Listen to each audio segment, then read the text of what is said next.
Vamos lá, pessoal. Vamos continuar aqui a nossa aula,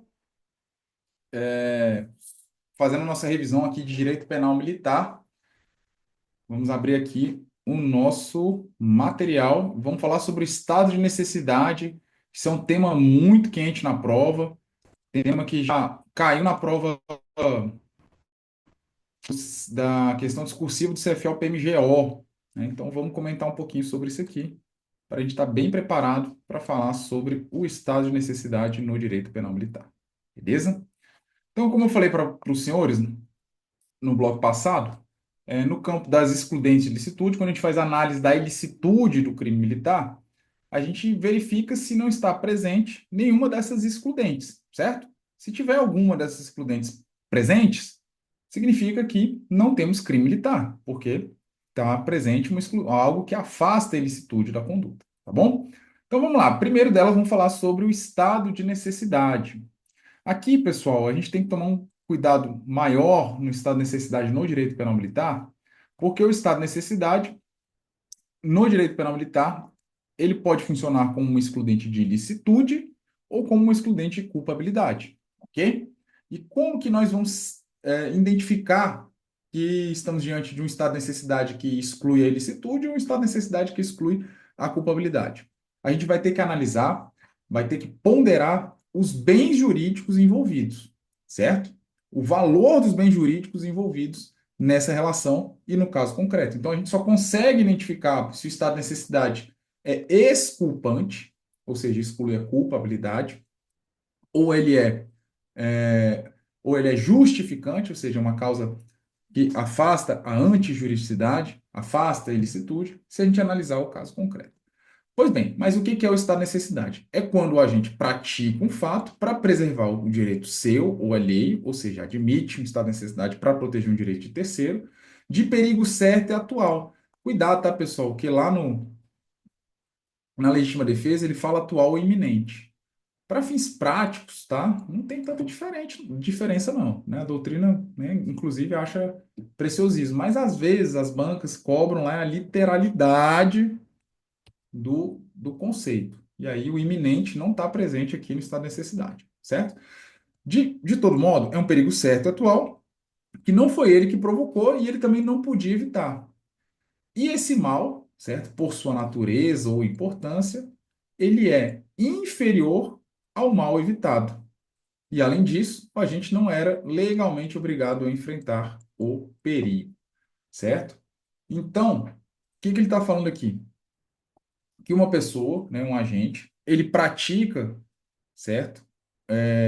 Ele pratica um fato para preservar o seu direito, para se defender, e nessa ação que ele pratica, primeiro, né, não foi ele que provocou, não foi ele que provocou, ele nem podia evitar. Ele causa um mal, certo? Ele causa um mal. Só que esse mal que ele causou, ele é menor, ele é menor do que o mal que poderia ser provocado. Em outras palavras, tá? Em outras palavras, ele sacrifica um direito de menor valor para proteger um direito de maior valor. E presta atenção nisso aqui. No estado de necessidade justificante ou que exclui a ilicitude, no direito penal militar, você tem que ter essa relação. O bem sacrificado, o bem sacrificado, certo? Ele tem que ser de menor valor, ele tem que ser de menor valor do que o bem protegido. Perfeito? Então, se eu sacrifico um patrimônio para proteger uma vida, tá ok. Eu estou diante de um estado de necessidade justificante. Exemplo, eu só dar um exemplo concreto. Começou a pegar fogo na companhia, certo? Começou a pegar fogo na companhia e o nosso sargento de dia está dormindo lá dentro do alojamento e não percebeu o fogo. Eu vou lá e destruo, certo? Todo o armário, a porta do alojamento, causa um dano, pratica um crime de dano ali, certo? Tem conduta? Tem conduta. Tem fato tipo? Tem, né? Eu destruí uma porta, né? É um crime de dano ali. Crime ali contra a administração militar, o dano contra, né, um bem público, um bem da administração militar, perfeito? Tem resultado? Tem. A porta foi destruída. Tem conduta? Tem nexo causal? Tem. Tá tudo, né, nos conformes. Mas tem ilicitude? Vamos analisar? Eu estou diante de legítima defesa? Eu estou diante de uma agressão? Não estou diante de uma agressão. Estou diante de uma situação de perigo, certo? Então, a situação de perigo aqui, a gente pressupõe que ela não foi causada por uma ação humana, né? Não é diferente de uma agressão, perfeito? Então, estou numa situação de perigo. Fui eu que provoquei esse incêndio? Não fui eu. Eu podia evitar? Não podia, certo? Mas, o que acontece? O mal que eu causei, certo? O mal que eu causei, ele é muito menor. Destruir uma porta para salvar uma vida é muito menor. Tá? É muito menor do que a vida do sargento que seria ceifada se eu não fizesse isso. Entende?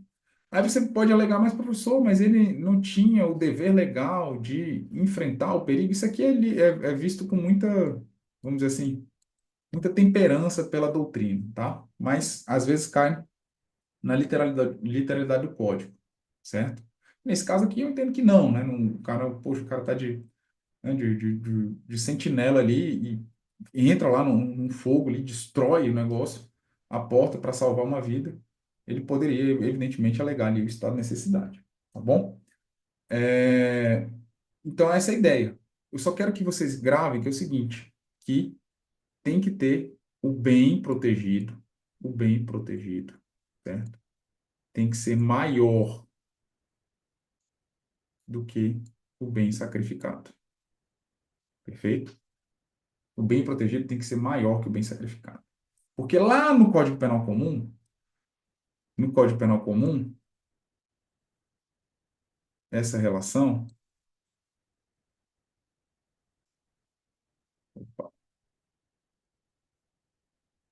no Código Penal Comum, essa relação do bem protegido, ele pode ser maior ou igual do que o bem sacrificado.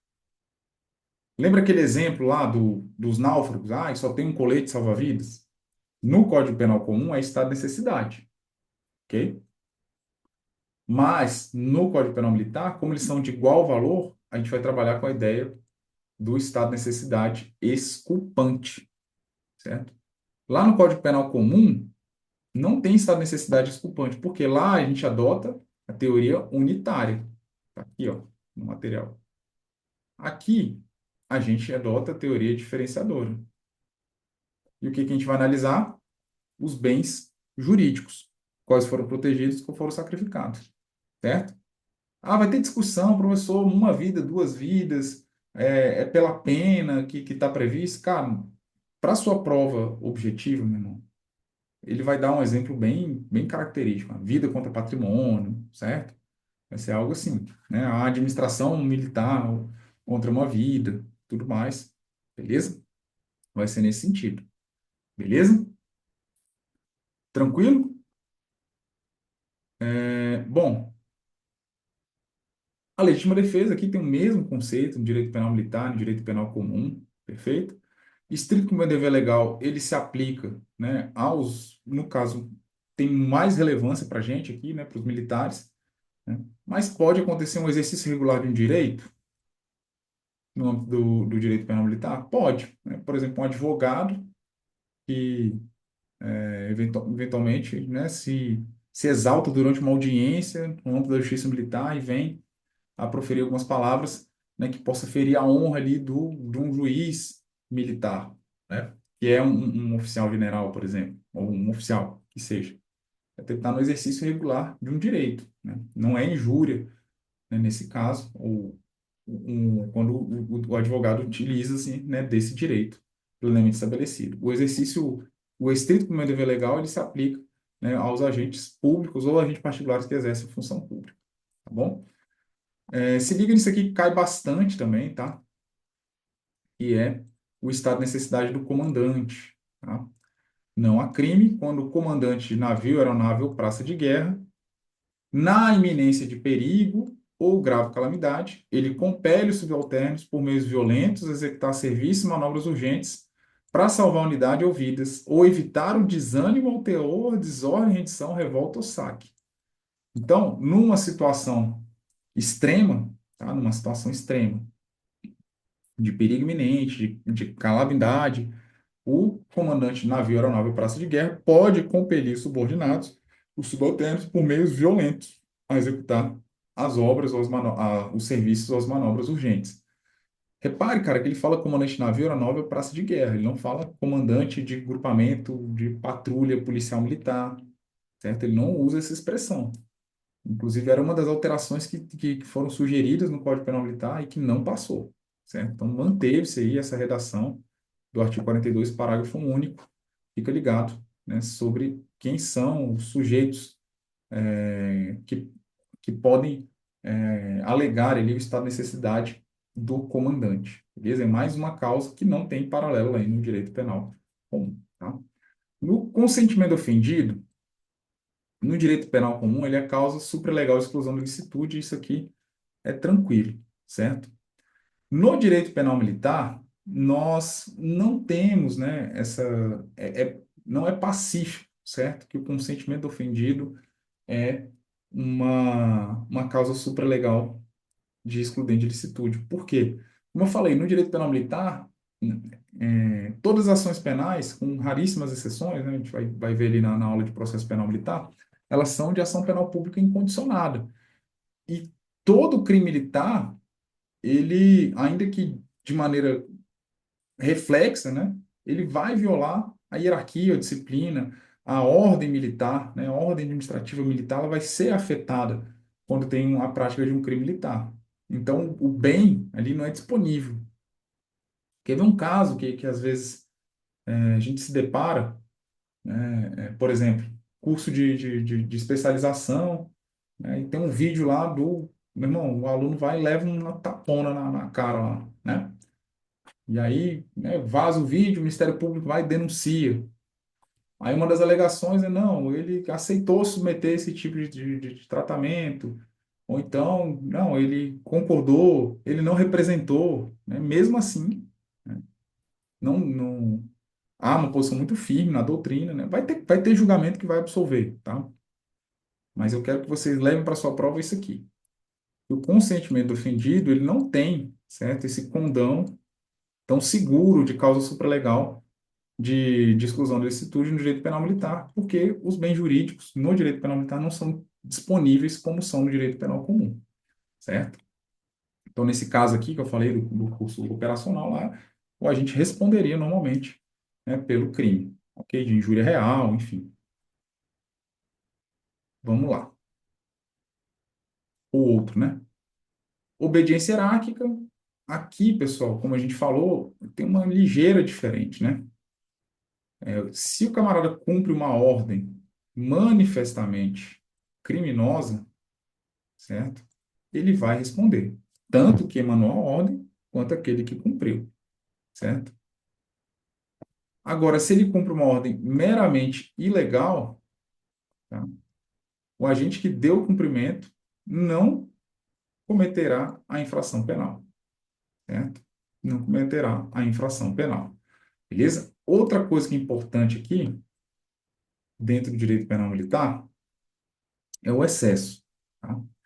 Lá no direito penal comum, você tem o excesso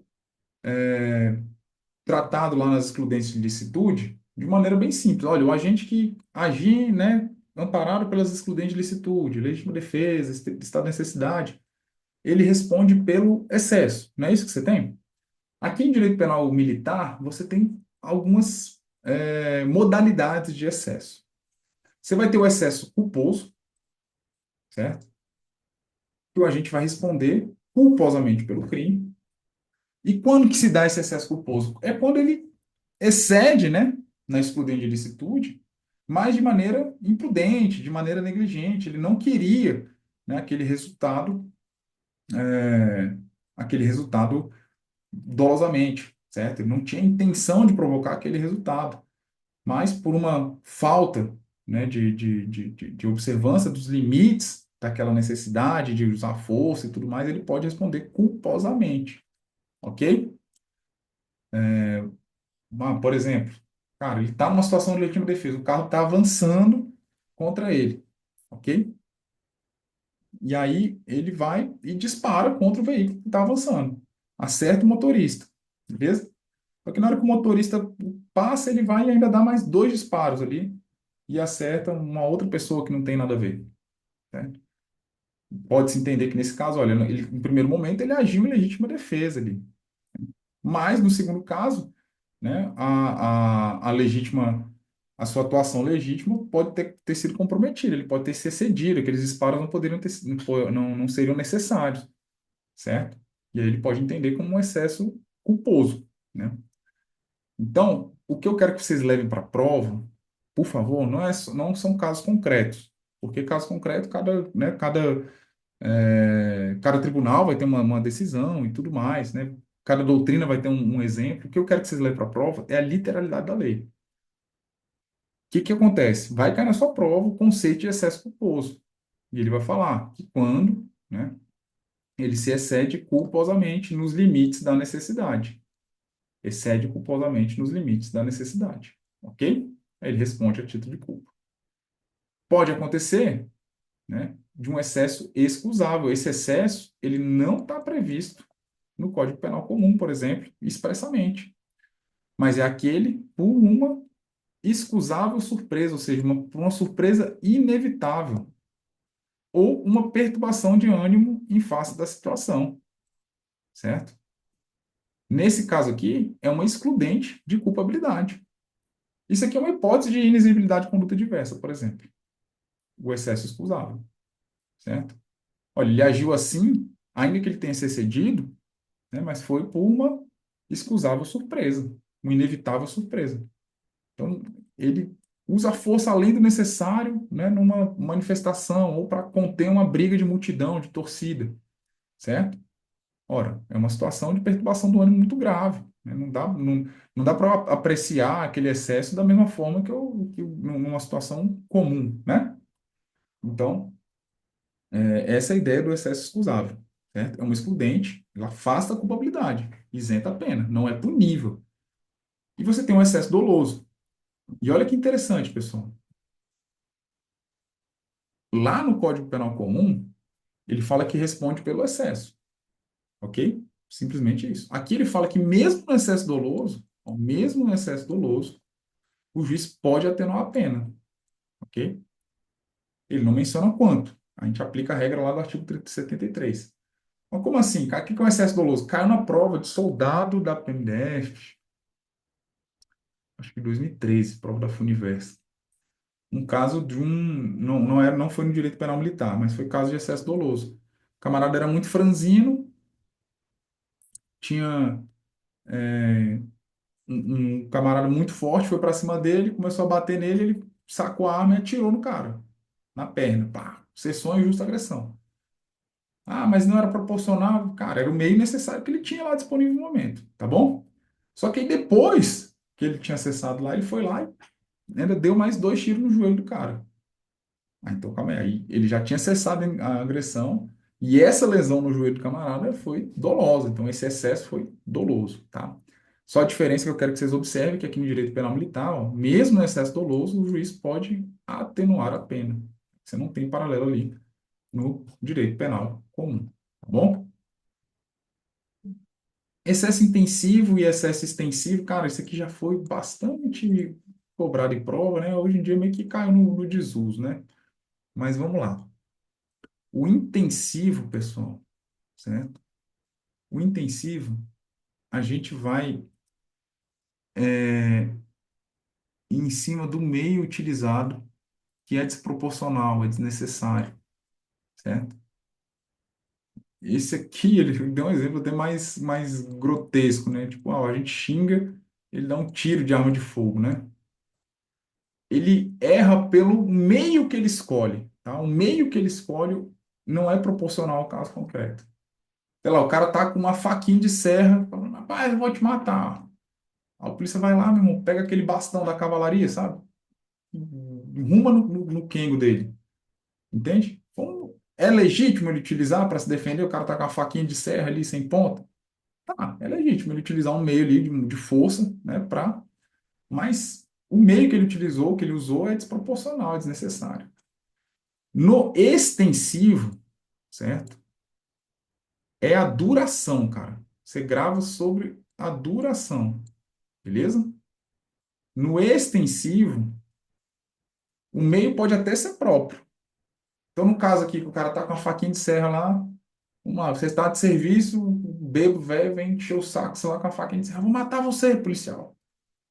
Aí você, em vez de usar, meu irmão, o taser, o gás, né, usar, meu irmão, qualquer o outro meio ali, até a tonfa ali, para dar uma tonfada para ele derrubar aquela faca, não. Você, a gente falou lá do meio desproporcional, ele vai lá e usa a tonfona lá, aquela tonfona da cavalaria e ruma no quengo dele lá, beleza? Pode entender que é um excesso extensivo. Agora, não, você usou a taser, tá, que é um meio legítimo ali. Só que, meu irmão, você deu um disparo, aí o cara já caiu no chão e você continuou lá dando, pressionando lá para continuar a corrente a fazer o efeito, entende? Então, no extensivo, eu estou falando do excesso que tem a ver com o prolongamento, tá? Com a duração do excesso, beleza? Então, grava isso aqui. Aqui é duração, a palavra-chave, no extensivo.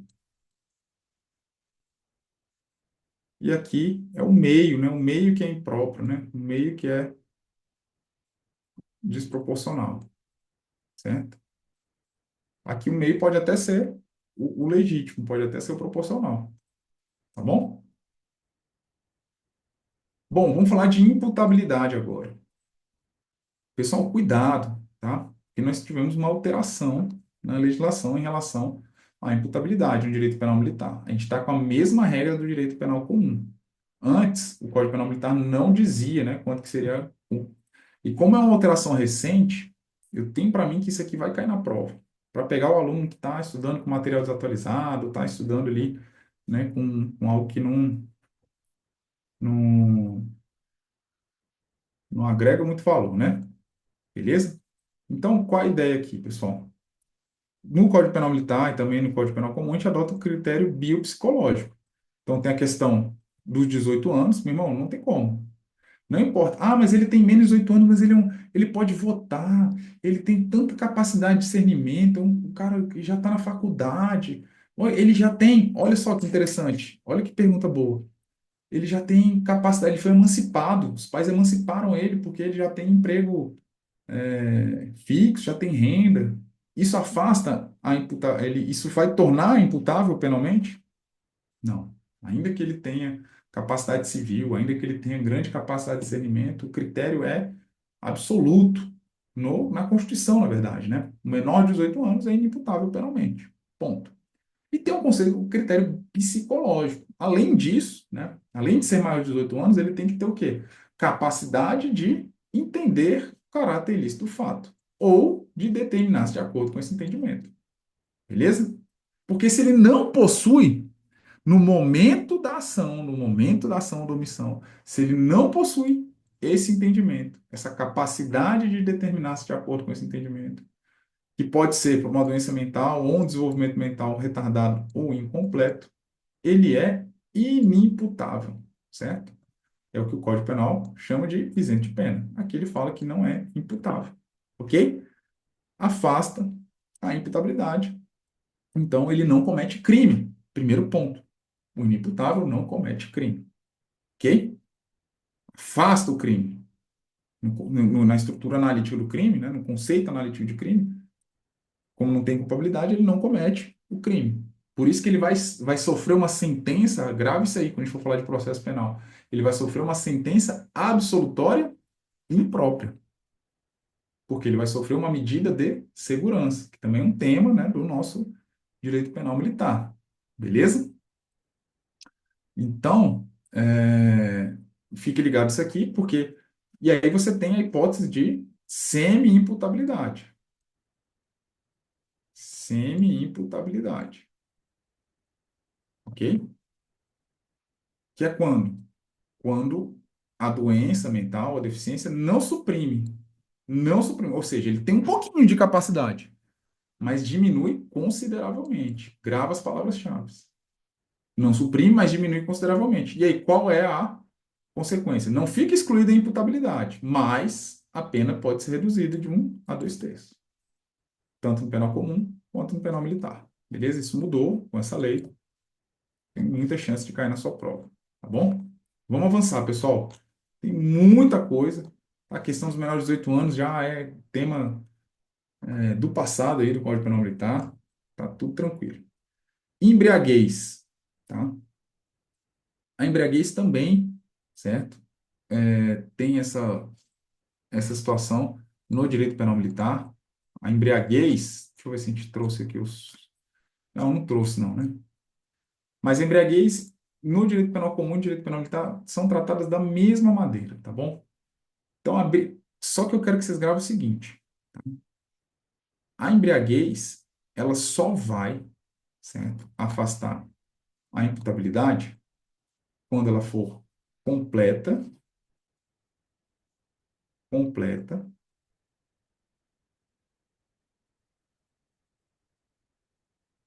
completa, mas involuntária. Aí sim, é igual a inimputabilidade.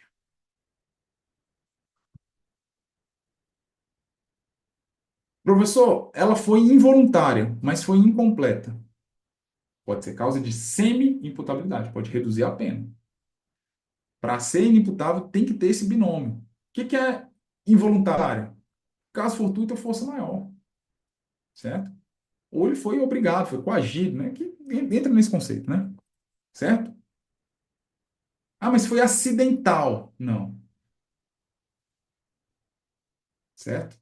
Foi uma embriaguez voluntária. Foi uma embriaguez culposa, ok? Aí sim. Aí, quer dizer, aí não vai afastar a imputabilidade, beleza? Aí não vai afastar a imputabilidade, ok? Perfeito? Então, tem que ter esse binômio, completo e involuntário, ok? Para afastar a imputabilidade. Além disso, tá, pessoal? Temos algumas características da embriaguez aqui no direito penal militar. A embriaguez, ela sempre agrava a pena do militar que pratica o crime, ok? Se o militar praticar o crime embriagado, sempre vai agravar a pena. Agora, se for o civil que praticou, somente a pré-ordenada. Beleza? Somente a pré-ordenada. Ok? Então, mais uma vez, anota isso aí. Anota isso aí. Onde que está isso? Vá lá no artigo 70 do Código Penal Militar. Vamos abrir aqui. Vamos deixar aqui na lei seca.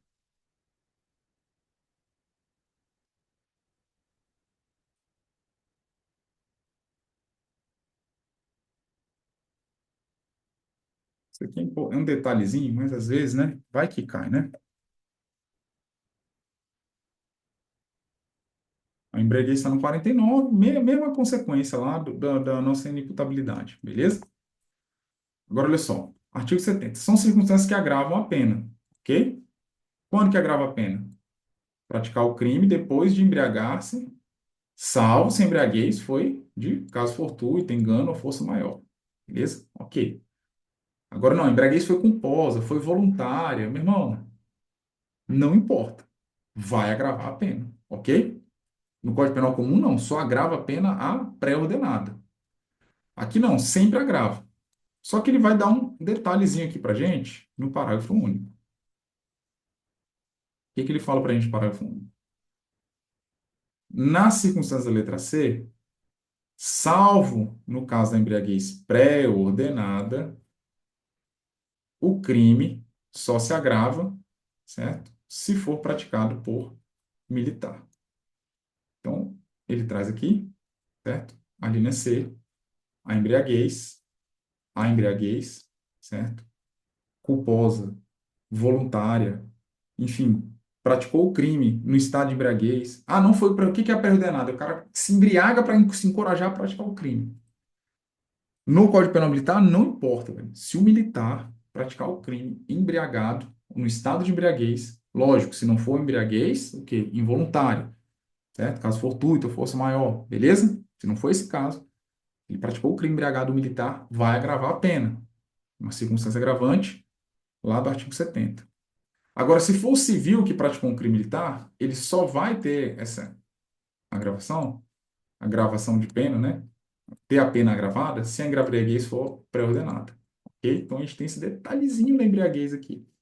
Ele fala da L, M e O aqui também, né? Que faz mais sentido também, né? Então, o L fala de estando em serviço. Olha, o militar civil não vai estar em serviço, né? O M fala de emprego de arma e ou material, instrumento de serviço, ok? E o O em país estrangeiro. Então, se um civil pratica um crime militar em país estrangeiro, não vai agravar a pena. Então, grava aí esse parágrafo único, tá, do artigo 70, essa situação da embriaguez e essas outras circunstâncias também, que são detalhezinhos que podem estar na sua prova, ok? Bom, então, matamos aqui a embriaguez. E, além disso, né, no Código Penal Militar, você tem um tipo penal da embriaguez de serviço, ok? Essa embriaguez, sim, ela tem que ser dolosa, tá? Embriagar-se militar quando em serviço ou apresentar-se embriagado para prestá-la. O que que isso implica, pessoal? Os camaradas beber, o cara foi pego lá tomando 2 latas de cerveja. É crime militar? Depende. Ele está embriagado? Ele entrou no estado de de embriaguez? Vai ter que fazer perícia e tudo mais, entendeu?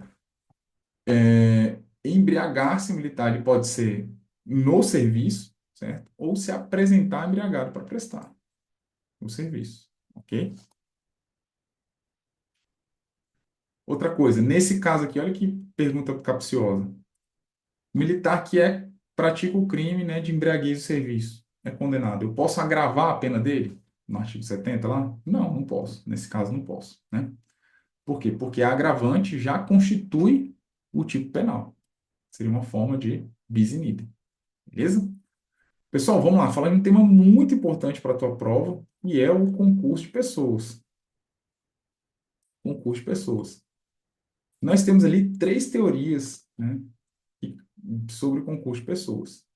A teoria adotada no Código Penal Militar e no Código Penal Comum é a teoria monista. O que que isso implica? Que todos os que praticaram o crime, seja praticando o núcleo do tipo, o verbo do tipo, matar alguém, subtrair coisa alheia móvel, subtrair mediante violência ou grave ameaça coisa alheia móvel, quem praticou o núcleo, né? As ações diretamente ligadas ao núcleo do crime, ou ainda aqueles que auxiliaram, instigaram, certo? Incitaram o crime, todos vão responder pelo mesmo crime. Em regra é isso, ok? Só que tanto no Código Penal Militar quanto no Código Penal Comum, tem algumas exceções, né, a essa teoria, em que quem auxilia, quem incita, responde por um crime, quem às vezes colabora para a mesma conduta, né, para o mesmo resultado, os dois querem atingir o mesmo resultado, mas um responde por um crime, outro por outro, certo? Caso da corrupção passiva, da corrupção ativa. Então, a gente adota no Código Penal Militar e no Código Penal Comum a teoria mitigada, né? Em regra, sim, todos que estão envolvidos, né, com o crime, participando do crime, seja com o autor, coautor ou partícipe, respondem pelo mesmo crime. Mas, em regra, mas existe algumas exceções dualistas, né? Existem crimes para autor e partícipe, ou exceções pluralistas, né? Que cada um vai responder por um crime próprio, né? Que é o caso da corrupção ativa e corrupção passiva, ok? Então, grave isso aí. Nós temos também no Código Penal Militar a possibilidade de uma atenuação da pena, ou seja, ele responde pelo mesmo crime. Mas se a participação dele é de menos importância, uma participação menos, vamos dizer assim, relevância, ele pode ter a pena atenuada, certo? Aqui você tem também, como eu falei, você tem um crime de incitamento ao motim e um crime de motim. Então, você separa a conduta aqui desses 2 crimes, tá bom? Quais são os requisitos ali do nosso concurso de pessoas? Cara, isso aqui é uma pergunta boa, né? Pergunta boa para prova discursiva, né? Requisitos do concurso de pessoas. Pluralidade de condutas, ou seja, tem que ter mais de uma ação ou omissão. Relevância causal, ou seja, a conduta que contribui com o resultado tem que ser relevante, certo? Não pode ser uma conduta absolutamente irrelevante, né? Pode até ser acessório, mas tem que ter uma relevância para o resultado. Tem que ter lhame subjetivo. O que que é isso? Vínculo psicológico, lhame subjetivo. É ajuste prévio? Não. O ajuste prévio é uma espécie de lema subjetivo. Se tem ajuste prévio, fica nítido, fica claro que tem vínculo psicológico. Mas não necessariamente ajuste prévio para a prática do crime, mas assim, um ajuste de vontades, que pode ocorrer inclusive durante a prática do crime. Isso cai bastante também. E a identidade de fato, né? Todos têm que estar praticando ali dentro da mesma circunstância fática, né? Então, essa aqui são os requisitos, né, do concurso de pessoas. Pluralidade de condutas, pluralidade de agentes também, né? Faltou aqui. Pluralidade de agentes, obviamente, né? Tem que ter dois ou mais agentes. Existem crimes, né, que são plurissubjetivos. Para se consumar, exige a participação necessariamente de dois ou mais indivíduos, né? No caso do motim, por exemplo, exige a participação de dois ou mais militares. Não tem motim, ok? Beleza? Pá, pá, pá. Ó, isso aqui é importante. Tá? Desvio subjetivo de conduta, desvio subjetivo do agente, cooperação dolosamente distinta. O que é isso? É a participação do crime menos grave.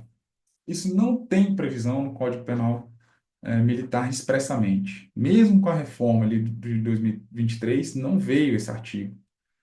É o agente que quer participar do crime menos grave. O que acontece? No Código Penal Militar não tem essa previsão, mas adota a regra do Código Penal Comum, tá bom? Adota a regra do Código Penal Comum. Camarada, todos os agentes queriam praticar um crime de furto, certo? Todos estavam lá ajustados que iam praticar um crime de furto em residência, ok? Só que chega lá no momento, né, por uma surpresa, um camarada que estava lá fora, lá fazendo, pilotando o carro de fuga, houve só os disparos que teve lá dentro. Eles acabam praticando, né, o crime de latrocínio. O agente que quis participar do crime menos grave, ele vai responder por esse crime, pelo crime menos grave, ok? Ponto. É isso. Isso é a cooperação dolosamente distinta. Isso é a participação em crime menos grave. Isso é o desvio subjetivo. Tá bom? Agora, se esse resultado era previsível, pô, peraí, os caras iam furtar, mas, cara, eu sabia que estava todo mundo armado ali, né? Opa, se era previsível, eu respondo com uma causa de aumento de pena. Até a metade. Beleza? Então, isso a regra não tem no Código Penal Militar, mas aplica-se, né, de maneira subsidiária à regra do Código Penal Comum. Outra coisa que é importante com o curso de Pessoa em Direito Penal Militar, que cai muito, é a questão dos cabeças, né? Aqui, pessoal, tá? É, vamos analisar aqui algumas situações, certo? Uhum.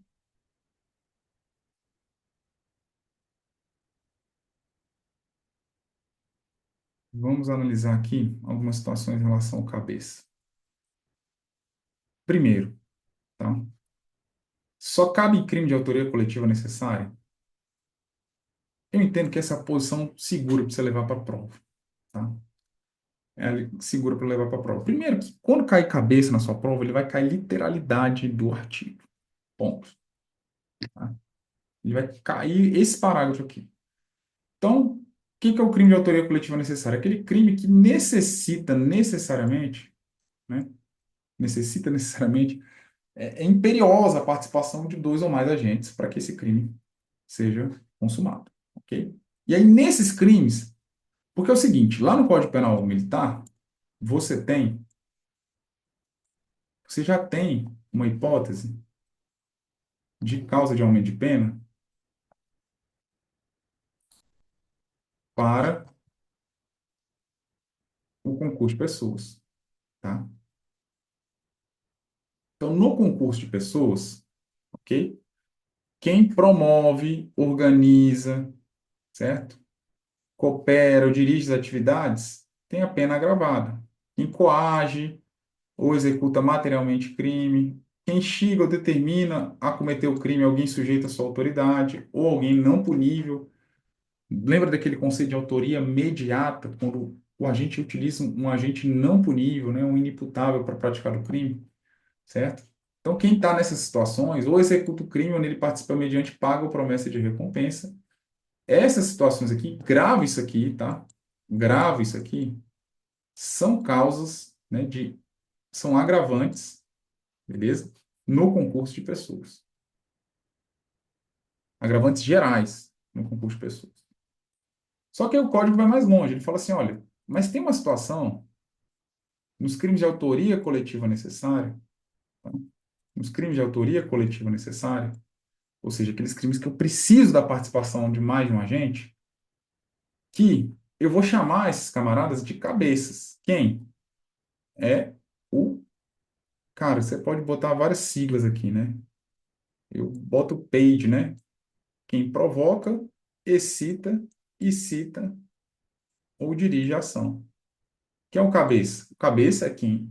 Aquele que nos crimes de autoria coletiva necessária provoca, excita, incita ou instiga, né? Ou dirige a ação. Beleza? Tranquilo? Você pode usar a sigla que você quiser aqui, né?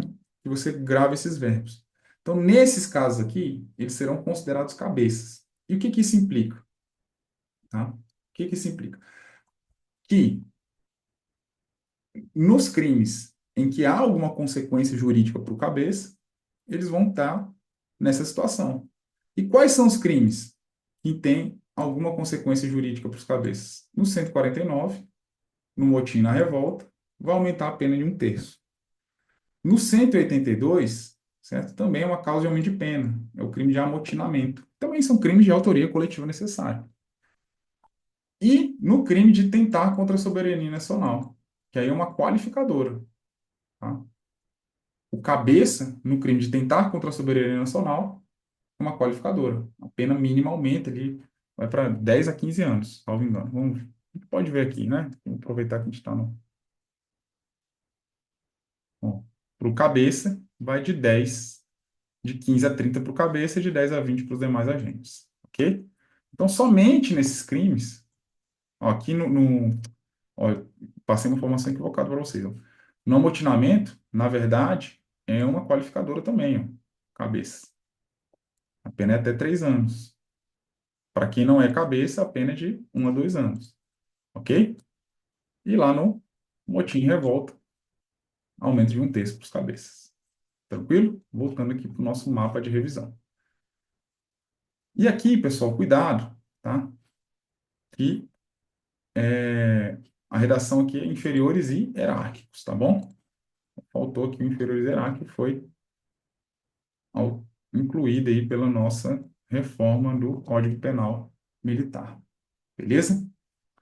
Bom, então, nos crimes, nesses crimes de autoria coletiva necessária, que forem praticados por inferiores hierárquicos, se tiver a participação de um ou mais oficiais, estes serão considerados cabeças. Como assim, professor? Cara, fecharam lá o quartel, lá no Ceará, falaram que ninguém sai, ninguém entra, meu irmão. Não tem para ninguém. Quem está lá no carro de som coordenando as atividades é um cabo. Falando, meu irmão, ó, você não entra, você não vai. Bota os parentes na porta do quartel, ninguém sai. Prende o comandante lá dentro da sala dele, já era, meu irmão. Enfim, se tiver um tenente lá, o tenente está lá fazendo uma conduta acessória lá. Não, ele tá, meu irmão, só ajudando ali as viaturas, manobrar as viaturas, enfim. Quem está liderando, coordenando a parada é o cabo, não importa. Ele tá participando, está no concurso de pessoas de um crime de autoria coletiva necessária, ele vai ser considerado cabeça. Beleza? Tranquilo? Então, essa é a ideia aqui do cabeça. Tá? Então, cuidado, o que que eu quero que você não confunda? Uma coisa é o cabeça, que tem implicação nesses 3 crimes em tempo de paz, beleza? Outra coisa são as causas de aumento gerais lá no concurso de pessoas, lá do parágrafo segundo. Eu quero que vocês leiam as duas e leiam sobre o cabeça para vocês não confundirem. É muito cobrado em prova mesmo, tá bom? Beleza.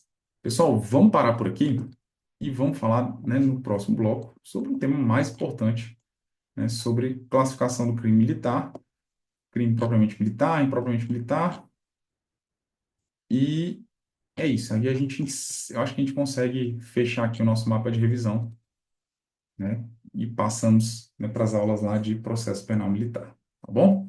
Então a gente para aqui e daqui a pouco a gente volta para falar, né, sobre classificação do crime militar.